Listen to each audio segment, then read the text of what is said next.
자, 조국 후보자 청문회 사실상 열리기 힘들어진 상황입니다. 자, 이렇게 되면 곧장 임명 절차에 들어갈지, 문 대통령이 순방을 떠났는데 순방 중에 임명을 할지, 언제, 어떻게 여기에 관심이 쏠리고 있습니다. 취재 기자와 좀 자세히 알아보도록 하겠습니다.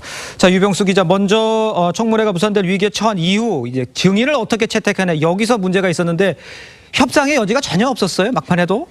네, 한국당이 원래 요구했던 증인은 93명입니다. 예. 그러다가 25명으로 줄였는데요. 그리고 나이가 어린 조 후보자의 딸도 대상에서 제외를 했습니다. 그리고 오늘 바른미래당은 다 양보할 테니까 조 후보자의 부인과 동생만은 출석하라고 했는데요. 예. 부인은 딸 입시와 펀드의 핵심 증인이고 동생은 웅동학원 문제의 핵심 증인입니다. 네. 민주당은 당초에는 펀드의 핵심 인물인 조 후보자의 오촌 조카까지만 양보할 수 있다는 입장이었습니다만 하지만 현재 출국 중이거든요. 증인 책등이 되든 안 되든 별로 상관이 없는 인물이 됐습니다. 예. 오늘은 동생까지는 양보할 가능성도 내비쳤습니다만 예. 부인은 절대 부를 수 없다는 것이고 여기서 협상은 깨졌습니다. 그렇군요. 청문회가 무산이 되면 그렇다면 이제 책임 논란이 있을 텐데 여야 어느 쪽에 지금 책임이 간다고 봐야 됩니까? 예, 그동안 그 조 후보자가 법무장관으로 적격이 아니라는 여론이 상당히 높았는데도 네. 청문회는 열어야 한다는 여론이 상당히 많았습니다.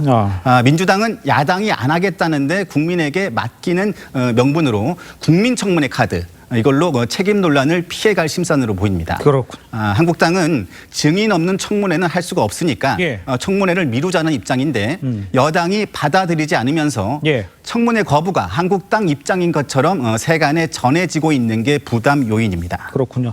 자, 그렇다면 이제 청문회가 무산이 된다, 이렇게 되면 문재인 대통령이 어떻게 임명 절차에 들어간다고 봐야 됩니까? 사실 청와대는 법 절차에 따르겠다는 입장을 밝혔었습니다. 예. 법 절차를 보면요. 3일에 청문 보고서 송부를 재요청하고 그 다음에는 언제든지 임명할 수가 있습니다. 법적으로 보면요. 순방 중 임명도 가능한 상황입니다. 예. 통상은 재송부 요청을 한 다음에 닷새 정도 말미를 뒀거든요. 예. 하지만 그때까지 기다리지 않은 전례도 있습니다. 어떻든 간에 추석 전에는 임명할 것이라는 관측이 많습니다. 예. 왜냐하면 조국 논란이 추석 밥상머리 화제가 되는 것을 피할 수 있기 때문입니다. 예. 문재인 대통령이 출국 전에 입시제도 재검토를 얘기를 했습니다. 임명을 강행하겠다, 이런 이야기로 들리지만 이 또 다른 쟁점이 이렇게 겉으로 나오는 이런 모습인데 이 상황을 어떻게 봐야 되는 겁니까? 네, 그 제도 개선을 위해서는 항상 현황 파악이 전제가 되는 사안입니다. 예. 가장 좋은 현황 파악은 전수조사를 하는 겁니다. 그렇겠죠. 전수조사를 하면요. 조국 후보자의 딸처럼 실상이 낱낱이 알려질 가능성이 많고 예. 보통 사람으로서는 분통 터지는 사례가 다수 드러날 수가 있습니다. 그중에는 야권 인사들이 포함되어 있을 수도 있습니다. 예. 어제 오늘 포털 사이트 실시간 검색 순위를 보면 예. 한국당 나경원 원내대표의 이름이 올라왔는데요. 예. 바로 그런 일이 벌어지는 전초전이 될 수도 있습니다. 자, 그렇다면 조국 후보자는 임명이 되고 법무장관 임명이 되고 세간의 관심에서 벗어나는 상황이 될 수도 있다, 이렇게 볼 수도 있는 상황 아닙니까, 그러면? 최근에 여당의 한 청문위원으로부터 재미있는 얘기를 하나 들었습니다. 예.